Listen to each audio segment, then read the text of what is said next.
দীর্ঘ ৫৪ বছরের ইতিহাসে এই প্রথম কোনো অন্তর্বর্তীকালীন সরকার উপদেষ্টা সহ সব রাজনৈতিক দলের সাথে এক টেবিলে সর্বদলীয় বৈঠকে বসে। এখন যে চেষ্টার মধ্যে আমরা দেখছি চেষ্টা চলছে, সেটা বিশেষ একটা রূপ আছে, সেজন্য আপনাদের বিশেষভাবে আবেদন জানাচ্ছি। বৈঠকে ভারতীয় গণমাধ্যমে বাংলাদেশকে নিয়ে অপতথ্য প্রচার, আগরতলা সহকারী হাইকমিশনে ন্যাক্কারজনক হামলা এবং সংখ্যালঘু নির্যাতনের গল্প সাজিয়ে গুজব তৈরি, এই তিনটি এজেন্ডায় আলোচনা হয়। আর এই বৈঠকে উদ্বোধনী বক্তব্যে প্রধান উপদেষ্টা বলেন, একটি মহল দেশে ফ্যাসিবাদ ফিরিয়ে আনতে চায়। কোনো বিশেষ রাজনৈতিক মতবাদের বিষয় না, জাতি হিসেবে আমাদের অস্তিত্বের বিষয়।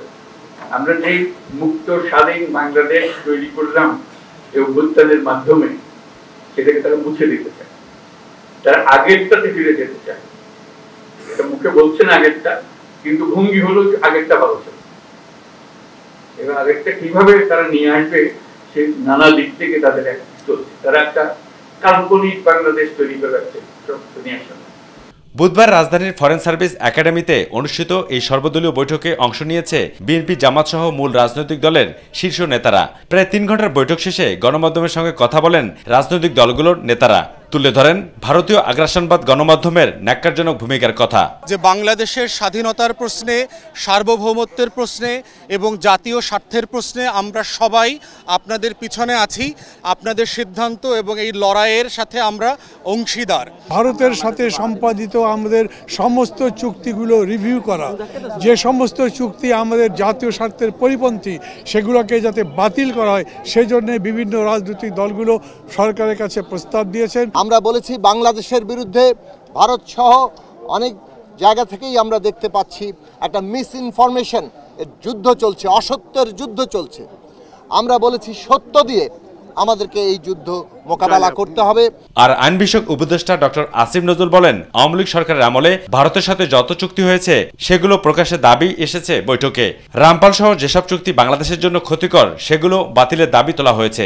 ভারতের সাথে বাংলাদেশের যত চুক্তি হয়েছে গত 15 বছরের ফ্যাসিস্ট শাসন আমলে, সেটা প্রকাশ করার দাবি করা হয়েছে এবং একই সাথে সাথে রামপাল সহ বাংলাদেশের জন্য ক্ষতিকর যে সমস্ত চুক্তি আছে সেগুলি বাতিল করার দাবি করা হয়েছে। আগামীর বাংলাদেশ গঠনে পথে পথে আমরা বিভিন্ন অন্তরায় দেখতে পাচ্ছি, বিশেষ করে পার্শ্ববর্তী দেশ, তারা আমাদের প্রতিবেশী। আমরা তাদের সাথে সৎ প্রতিবেশী সুলভ সম্পর্ক চাই, কিন্তু সাম্প্রতিক কিছু ভূমিকা ছিল অত্যন্ত উস্কানিমূলক, অসহিষ্ণু, অগ্রহণযোগ্য। আপনারা এটা দেখেছেন। মিথ্যা তথ্যের উপর নির্ভর করে বাংলাদেশকে কলুষিত করার জন্য এই সরকার এবং জনগণকে ব্যর্থ করার জন্য তারা দুনিয়ার বিভিন্ন জায়গায় অপপ্রয়াস চালাচ্ছেন এবং অপপ্রচার চালাচ্ছেন।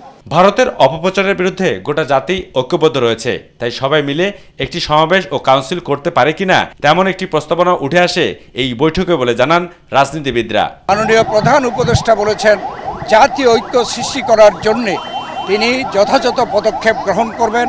আজকে রাজনৈতিক দলগুলো যারা আমরা উপস্থিত ছিলাম, তারা সকলেই জাতীয় একটি ঐক্য প্রতিষ্ঠার জন্য আমরা একমত হয়েছি।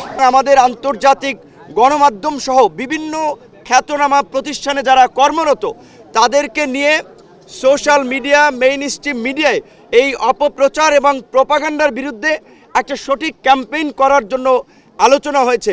রাষ্ট্রের পক্ষ থেকে যে কোনো একটা উদ্যোগ গ্রহণ করা হবে, এরকম একটি মতামত এসেছে এবং সরকারের পক্ষ থেকে সিদ্ধান্ত জানানো হলে বাংলাদেশের হাই কমিশনের মাধ্যমে বিদেশি সব গণমাধ্যমে এবং সব আপনার স্টেক হোল্ডারদের কাছে, সব থিঙ্ক ট্যাঙ্ক সবার কাছে সঠিকভাবে যেন আমরা পৌঁছে দিতে পারি। আমরা আজকের এই সভার মধ্য দিয়ে আমরা বলেছি, বাংলাদেশের সকল রাজনৈতিক দল অন্তর্বর্তী সরকারের সাথে আমরা আমাদের স্বাধীনতার প্রশ্নে, সার্বভৌমত্বের প্রশ্নে, জাতীয় স্বার্থের প্রশ্নে আজকে আমরা আমাদের ঐক্যমত আজকে আমরা সেখানে ব্যক্ত করেছি। দেশের সার্বভৌমত্বের প্রশ্নে সবাই অন্তর্বর্তীকালীন সরকারের সাথে ঐক্যবদ্ধ থাকার প্রতিশ্রুতি দিয়েছেন বৈঠকে অংশ নেওয়া রাজনৈতিক দলগুলো।